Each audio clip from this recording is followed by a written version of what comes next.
Okay, now play. You have to double click to play, yes? 1, 2, 3, go.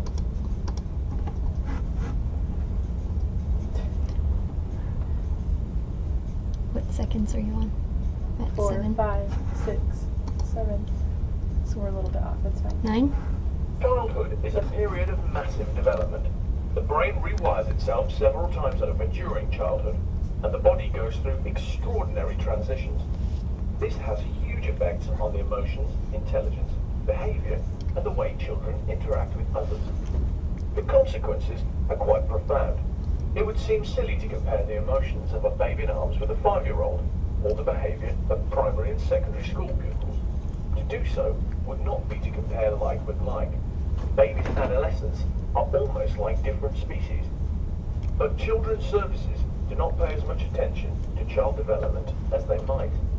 Let us think about this in 2 ways: working with the individual child and working to improve the well-being of all children in a school or community. Let us draw a box. We divide the page into 5 columns and mark them: living situation, family and social relations, physical and psychological health, social and antisocial behavior, education and employment. This is not the only way to categorize dimensions of a child's life, but it will do for the purpose of this illustration. Now the box is divided into 5 rows: pre-birth, preschool, primary school, secondary school, and early adulthood. This is a very crude way of dividing up developmental stages, but again it will help to illustrate the point. Now let's suppose we are working with a child that is behaving badly in secondary school. The teacher sees the child acting out. It's a problem. Now let us look back over the child's development and see what has been happening. We talk to the child and we talk to the parents, and we pick up some facts that might explain what is happening. We focus on health and on physical, emotional, social, intellectual, and behavioral development.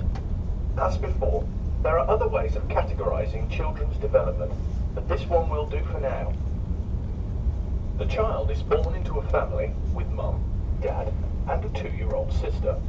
The child develops well physically, more or less at the same rate as other children of the same age. Nothing unusual either in other areas of development, with nothing unusual to report. But according to mum, when the child gets to 9 years, she starts to get a little sad and withdraws a little at home and in school. Both mum and the child relate this to the arrival of a little brother who had colic and was quite demanding in the first months of life. It also turns out that the child was frightened by the prospect of moving from the little to the big school.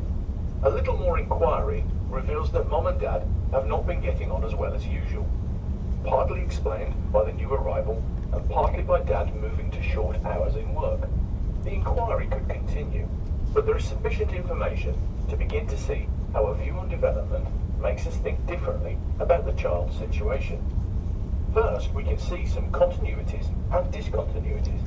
The child was doing relatively well until the arrival of her little brother and the deterioration in her parents' relationship. There was order in the development.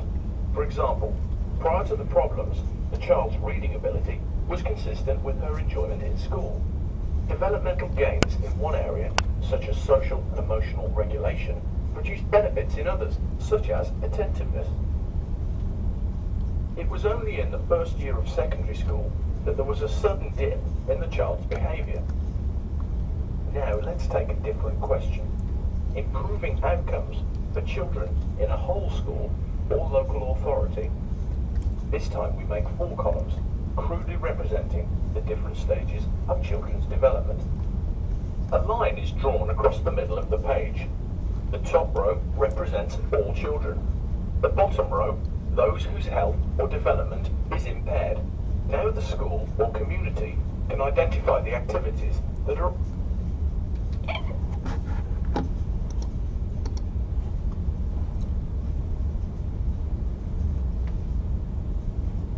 Stopping. No sound.